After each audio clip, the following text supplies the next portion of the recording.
Hello and welcome to the first episode of Politalk. I am Josh Bassett and I'm joined today by Sam Pritchard.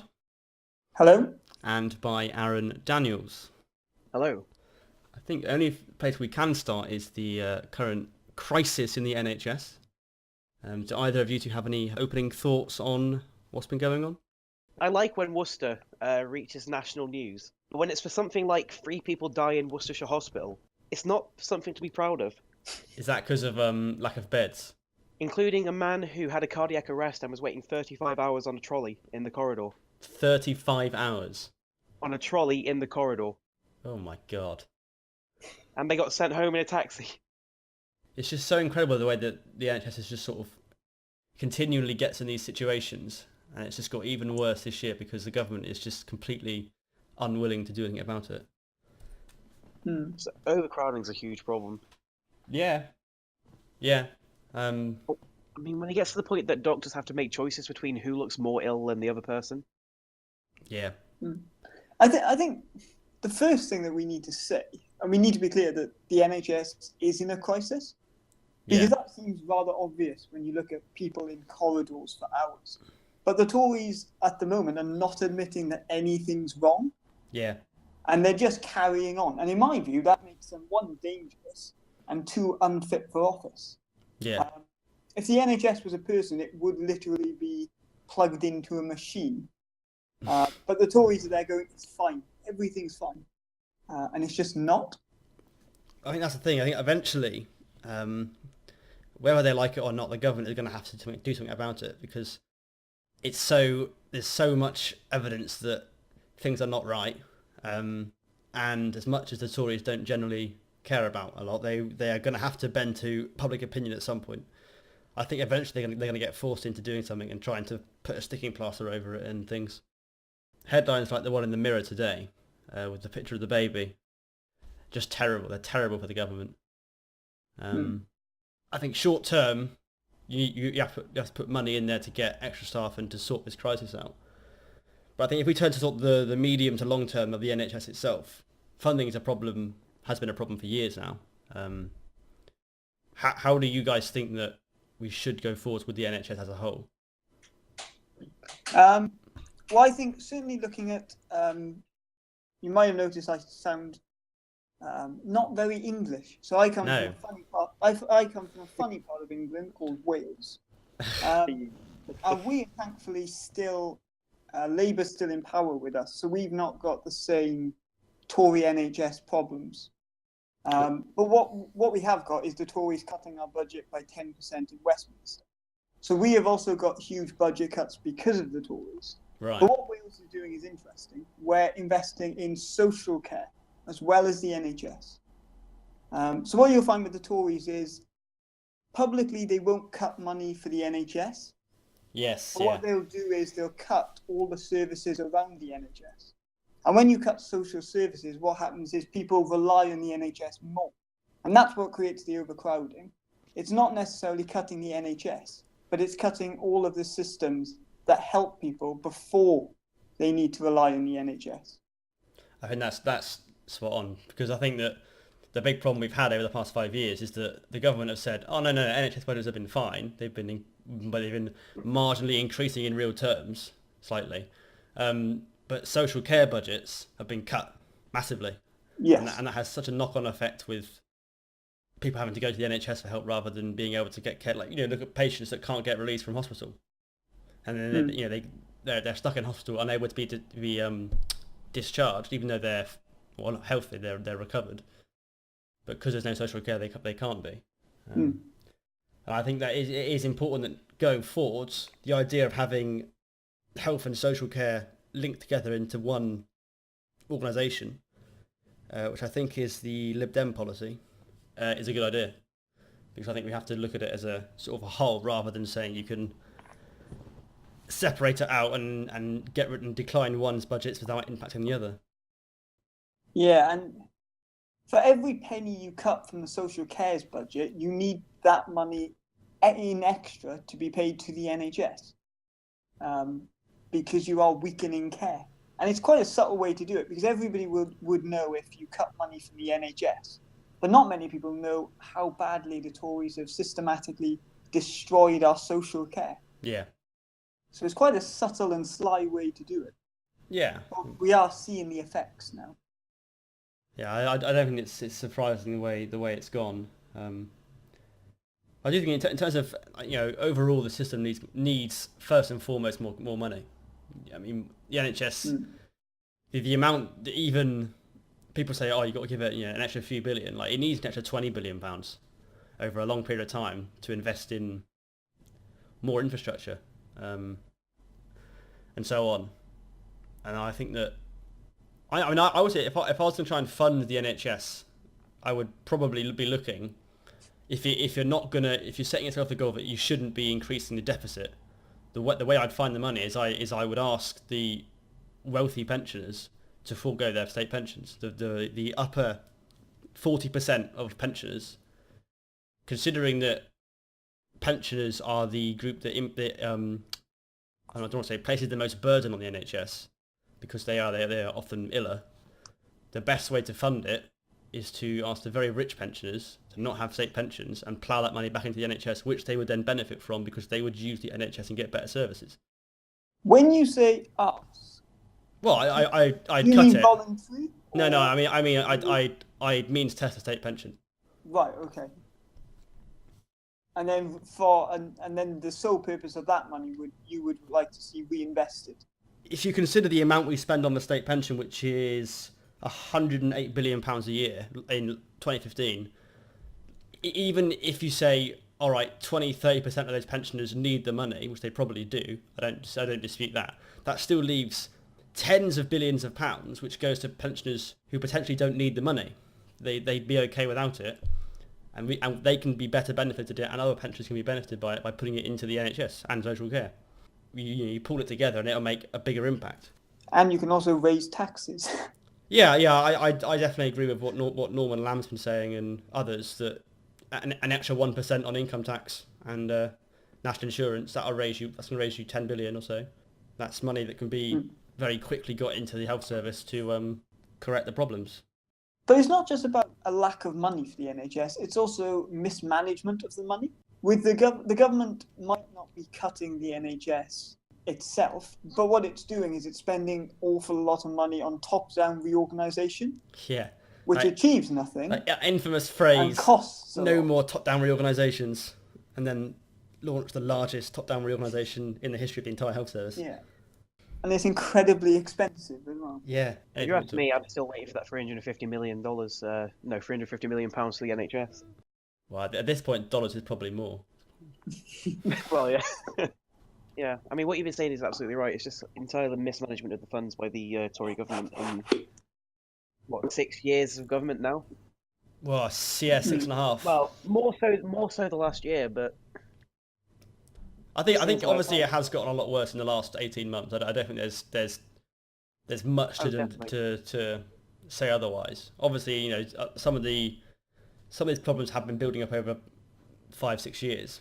But I think this government in particular has just been completely unwilling to address problems which are happening.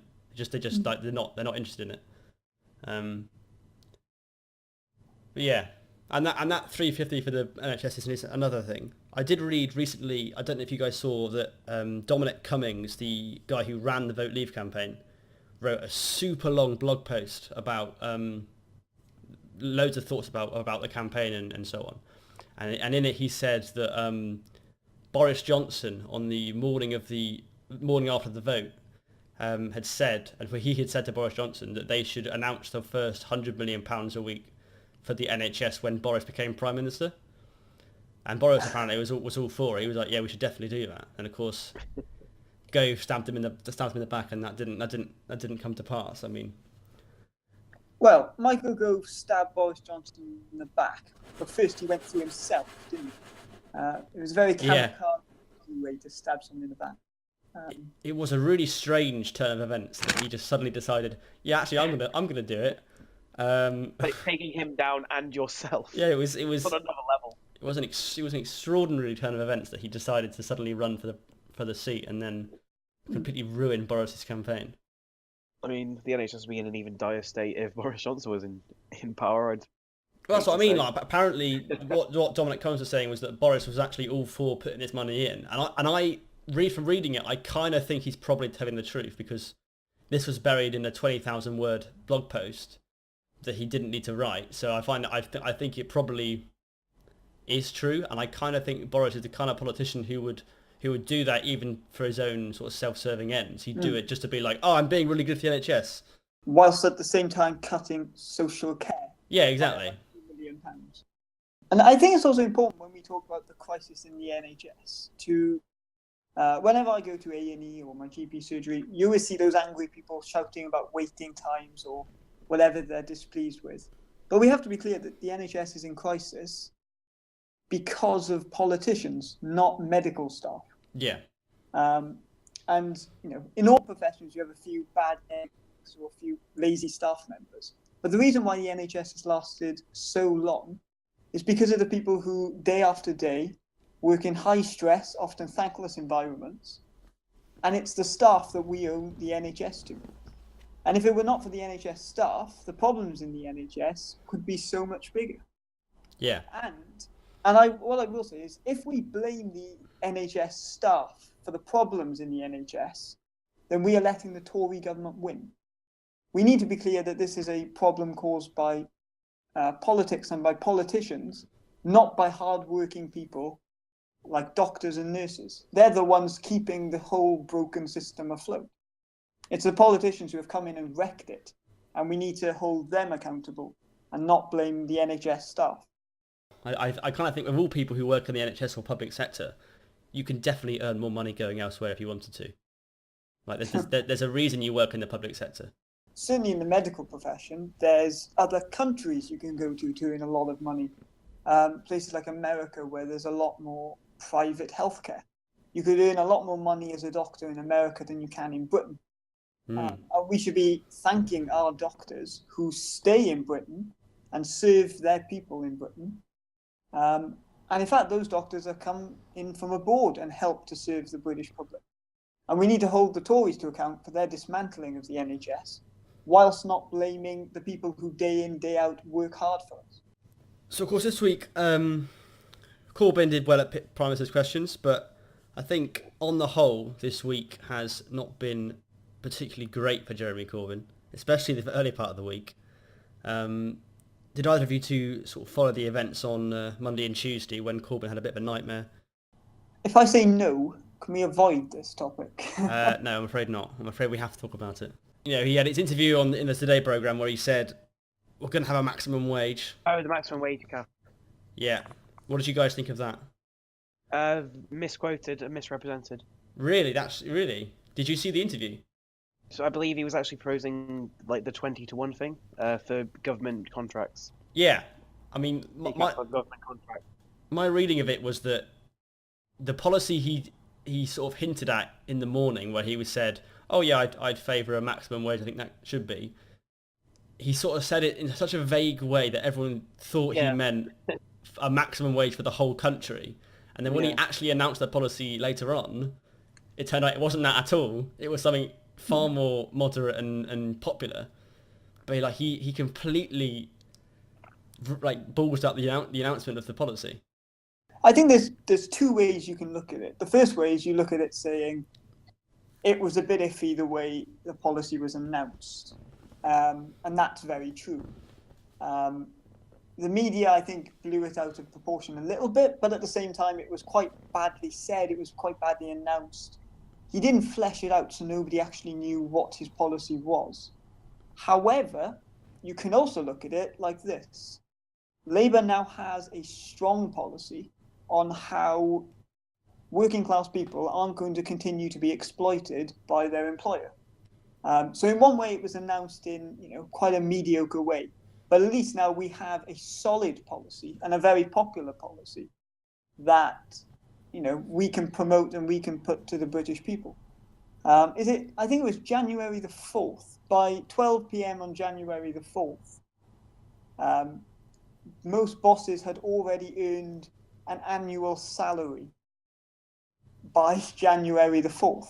Yeah.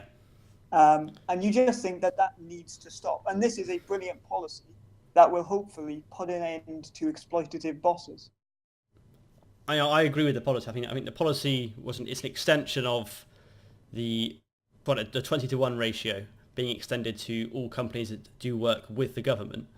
And I'm definitely in favour of having some kind of system where the pay of the top people is related to the pay of the bottom people at the bottom, so that it doesn't get too far apart. My only concern with that system, I think I thought of, was that if you have a system where you have a small company that's quite nationwide, but it's not a big like giant like Tesco or someone, their chief exec maybe gets paid, I don't know, 500 grand, let's say. So if you say there's a 20-to-1 ratio or whatever number you set the ratio at, the lowest paid employer might get paid, I don't know, 20 grand roughly. But then if you have an enormous company where their chief execs get paid £5 million, does that mean the lowest paid employee at that company is going to have to be paid like 100 grand a year?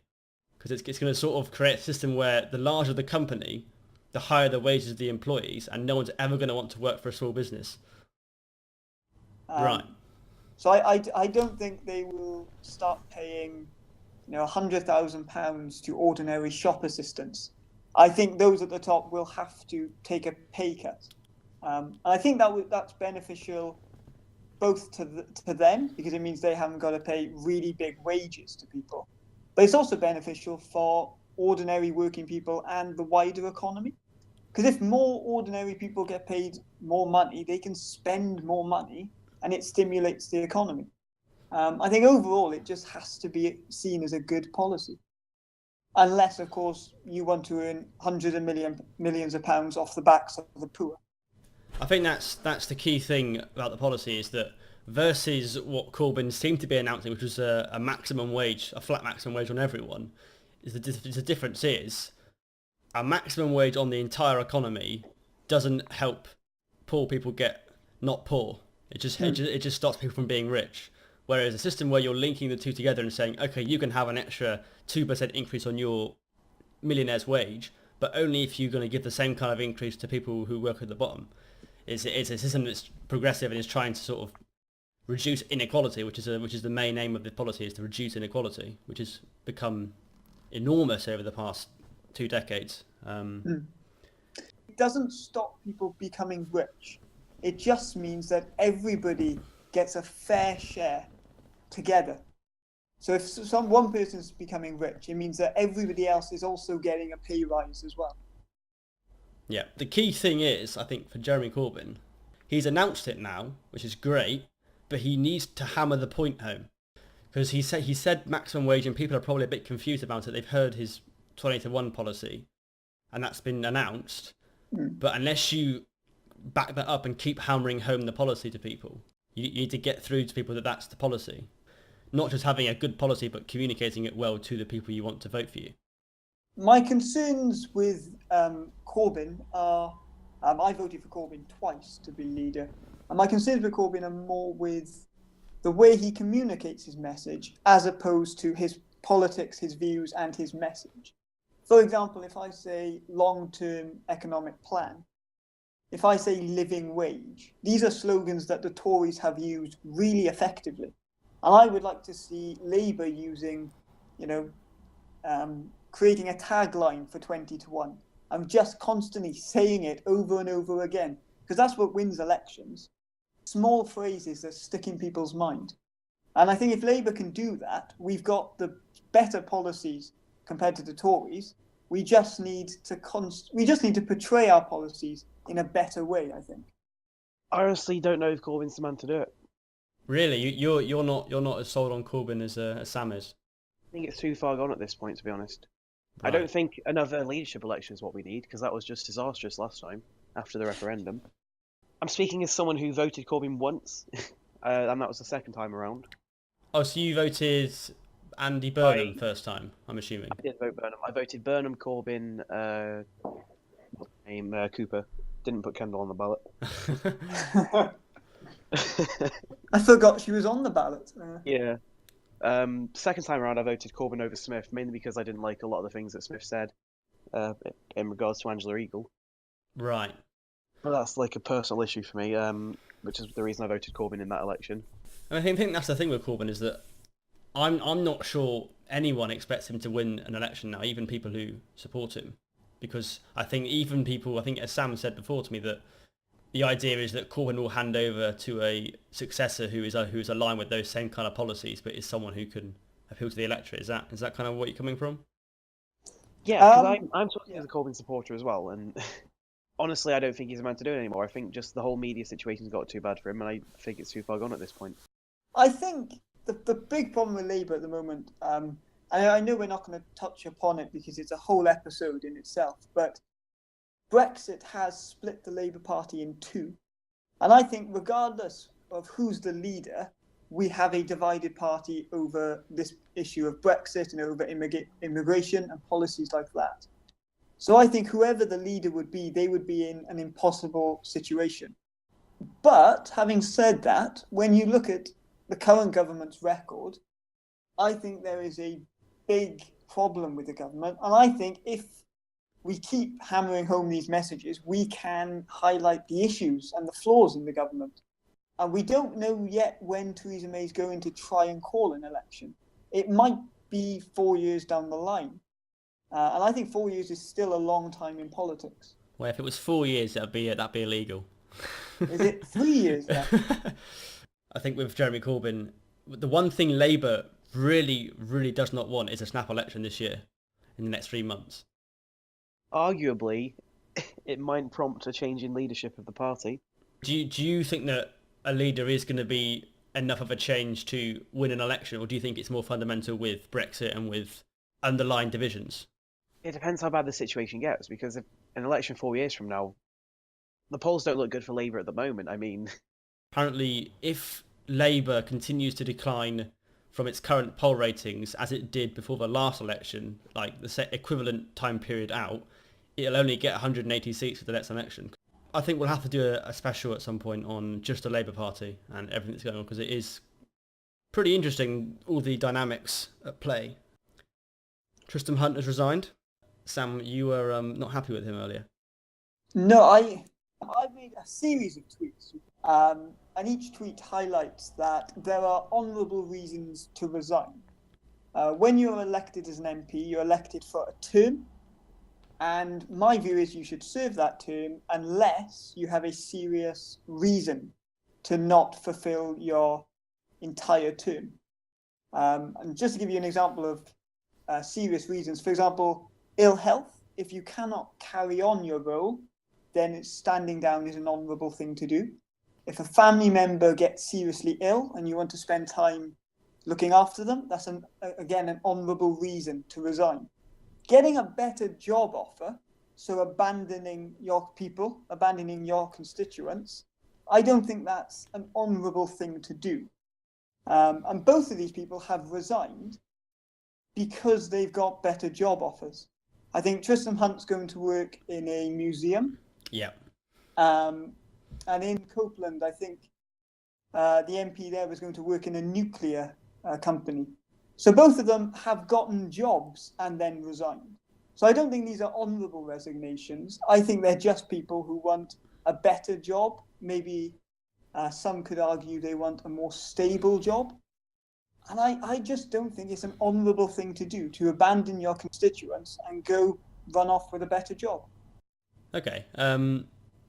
These kind of resignations, from what I can tell, happen to parties that are about to leave government.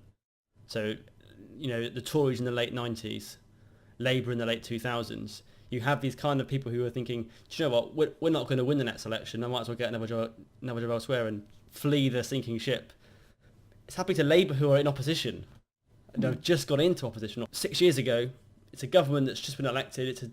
And it's so strange for an opposition party to have these kinds of resignations where MPs don't believe in the party. But I think if you look on how Stoke-on-Trent voted in the EU referendum, it was a massive vote for out, wasn't it? Yeah. It was. It's the. I think I heard it's the most for leave town in the country. I think the vote share was like 69.4% for out. Yeah, that's massive. And I think that is a key factor in Tristram Hunt maybe resigning. Maybe he's looked at his constituency and seen they want to leave the EU, and he campaigned to stay in the EU. Well, he's the embodiment of the liberal metropolitan elite that Leavers hate. He is, yes. He also wasn't. He was also a parachuted-in candidate. So there was a problem. I think the sitting MP announced he was resigning with a few months until a general election, which wasn't enough time to get a proper candidate in place. So he was actually parachuted into that constituency anyway. And then he went around parading, everyone should vote in, everyone should vote Remain. And his constituency basically ignored what their MP thought in a massive number. And I think the EU referendum's probably one of the things that made him a little bit nervous about keeping his seat. I think there are lots of Labour MPs that are a bit nervous about... because the thing is, both sides, you have the Lib Dems on the Remain side, in the Remain seats, and you have the UKIP / the Tories in Leave seats. And on both sides, you've got MPs who are in vulnerable seats who are going to be thinking that they're not going to win next time. Because, for example, you look at seats like Cambridge, which is just barely Labour and is the most overwhelmingly pro-Remain seat you'll ever see. But I think generally with the by-election here, what's interesting to me is if UKIP can't win this by-election, what on earth are they doing? Like, they was their second place. They're 13% I think behind Labour in the seat. It's the most heavily Leave town in the country. If they can't win this, there's no point that like this threat of UKIP in the north. It's not real. I don't think. I think UKIP are going to take votes, and maybe that lets in the Tories in some seats in the north, which they wouldn't otherwise win. If UKIP can't win this, surely they can win this seat. Like this is UKIP's Richmond Park. Really, except a bit easier because there's no incumbent and a less majority. I think UKIP's big disadvantage with it is that they're much more disorganised than the Lib Dems are, and they're not used to fighting by-elections. The UKIP are also at the moment facing massive financial difficulty, with major senior backers sort of withdrawing funding from them. So I think UKIP have got huge financial issues. So campaigning might be hard in that regard. But also by-elections have generally lower turnouts. So I think I'm always sceptical to call an election until I see the turnout. Because with the EU referendum, so many people turned out to vote for the first time. People who hadn't voted in decades turned out to vote. And I just think that UKIP might be in with a chance, but I don't think those people would be inspired to go out and vote for UKIP in the same way that they were inspired to vote Leave. I think UKIP have got a chance. This is a seat that UKIP should be throwing everything at to win. Like this is prime UKIP territory for them, really. If they're representing Leave voters in the way they say they do, this is their seat. But I think the thing about turnout in this seat was only 49% of the election. It's already really low. If it falls further, then it will. You're going to be down into the 20% margin, maybe even lower. That, to me, favours parties with more organised campaigns and with more motivated voters, and those are going to be Remain voters. Because obviously, if it's 69% one way, there's 30% of the voters are Remain voters, and if the Lib Dems, you would assume that they're the natural party that will do it, can get enough of them out to vote, they're going to shoot up.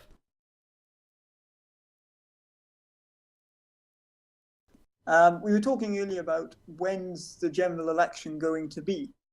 I think, depending on how well the Tories do in these elections, we might see an election sooner, or we might not see an early election.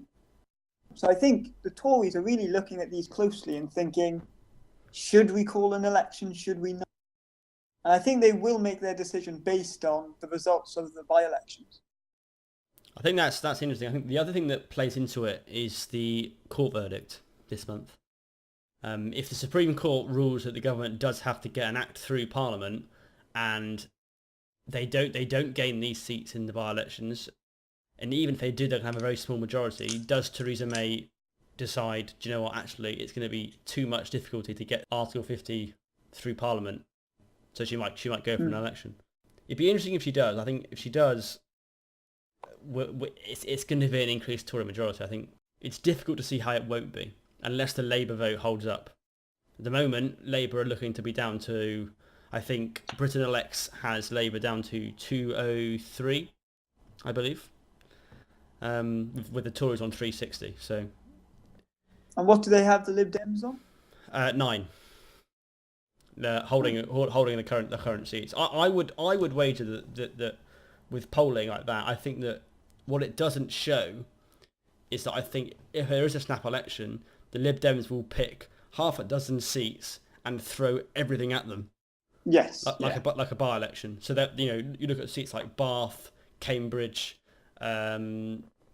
possibly a couple of others in the southwest. They'll throw the kitchen sink at.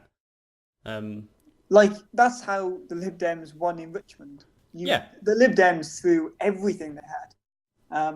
And it was quite impressive, really, to see, because I don't think we've seen that Lib Dem machine working for quite some time. And you've not really ran any campaigns with a lot of energy behind them. But in Richmond, literally I think every Lib Dem ever was probably in Richmond at some point during the election campaign.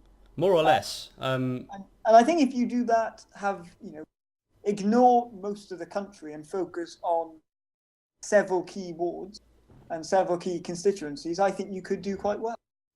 I should imagine by Lib Dem standards, I think. I think that probably if there was a snap election, I think we'd probably be looking at about 20 Lib Dem seats. I think in total, between 15 and 20. So I think you identify the key seats and you throw people at them. But Richmond was super impressive. I think, as you say, that machine hadn't been in display since, I think, probably Eastleigh was the last time that it was cranked up. The Eastleigh by-election in 2013, where the Lib Dems held it against the odds, basically, so everyone was surprised. It hasn't been since then. You have a by-election like that where we decide that we're going to take it, and they throw everything at the seat for about 4 weeks, and then you pull off an upset like that, which is, when you think about it, it's a sensational upset. Even though a lot of people said, "Oh, I know, it's a Remain seat voting for Remain candidate," it was a 23,000 Tory majority. Like that is and enormous against an incumbent. Swing. Exactly. And also I think whilst we're here, we should probably talk about council by-elections, which I'm going to enjoy talking about. I thought you'd mention that. I thought you'd bring that up. I think I'm going to slip away for a bit. So yesterday evening, we are recording on a Friday, so Thursday evening, there were 2 council by-elections. Both were Lib Dem gains. One against Sam. Would you like to tell us what the swing was against Labour in Sunderland? I seem to forget. I think it was about 40%. Yeah. The Lib Dem vote went up from about 1 or 2% to 45%, I think. The guy who runs the Tyne and Weir Elects Twitter page described it as like the most sensational by-election result he'd ever seen. And the craziest thing was Sunderland. It voted Leave. Like, it's like the poster boy of voting Leave. It was the big one that made all the headlines, that surprised everyone and plunged the pound by 10%.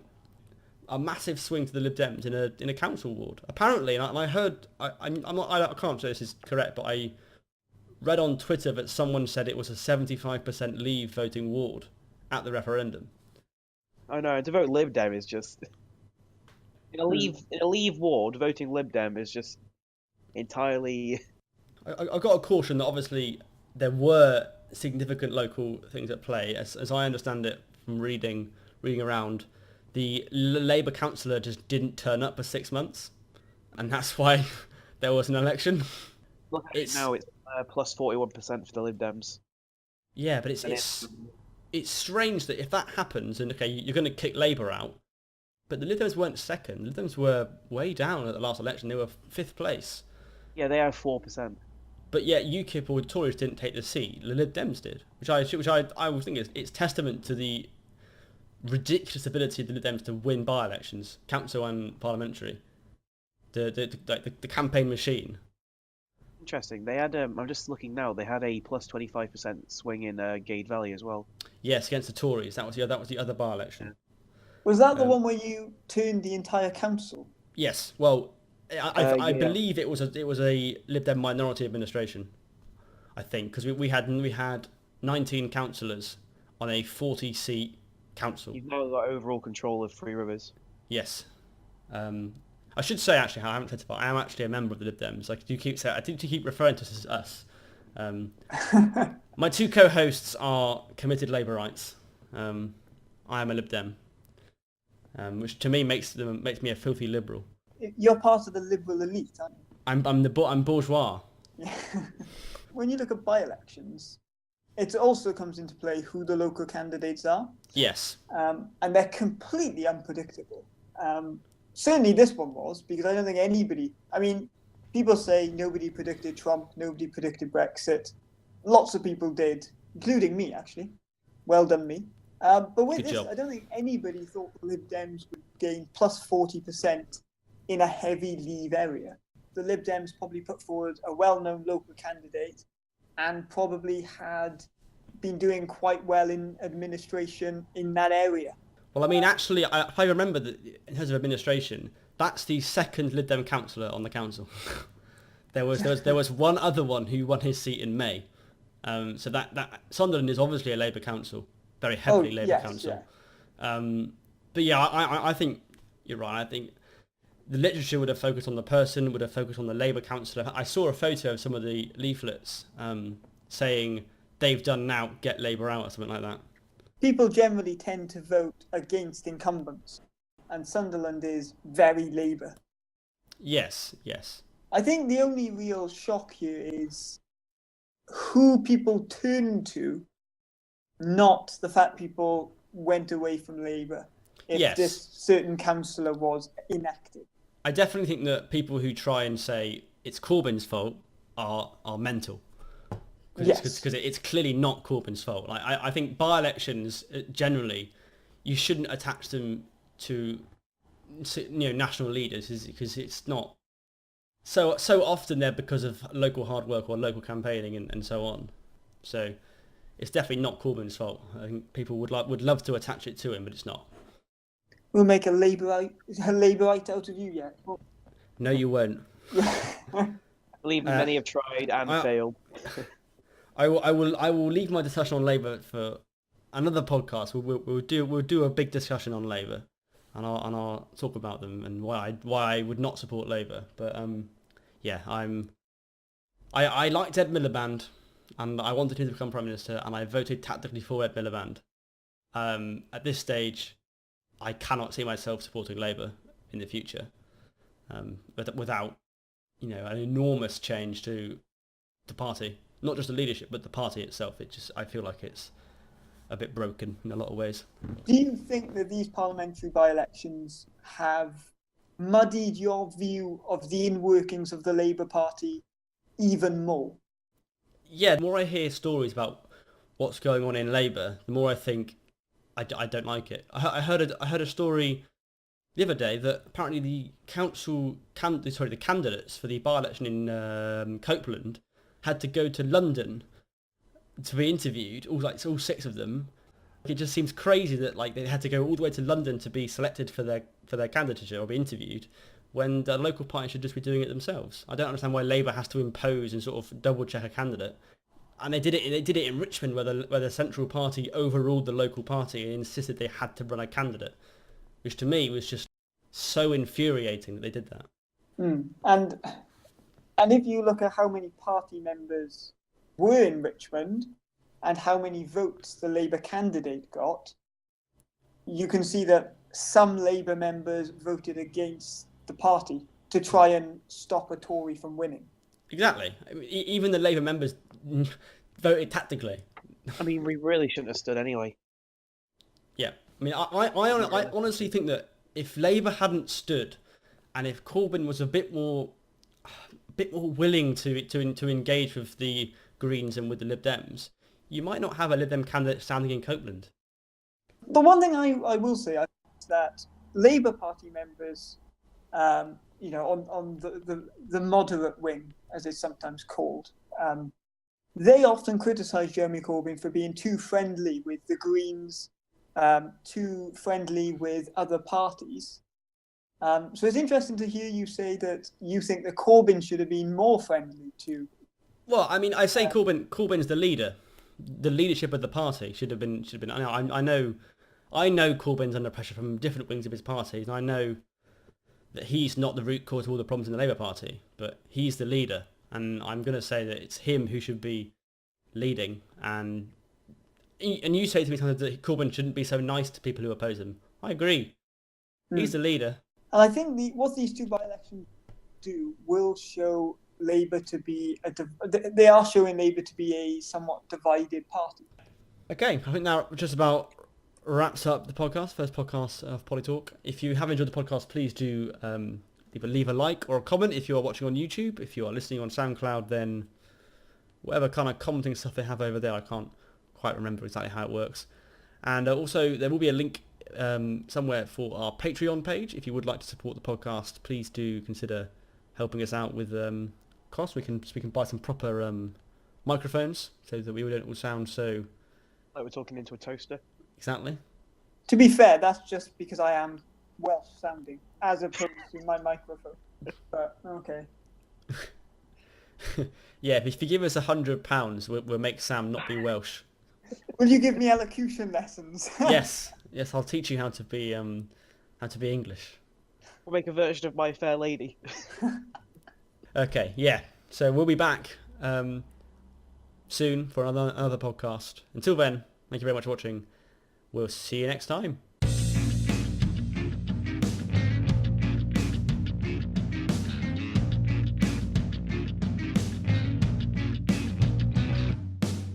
Apparently, Freddo's now cost 30p. Really? I boycotted Freddo's years ago. That is, my life is over. I remember when they were 10p. You know when people say... Actually, I remember when they were 5p.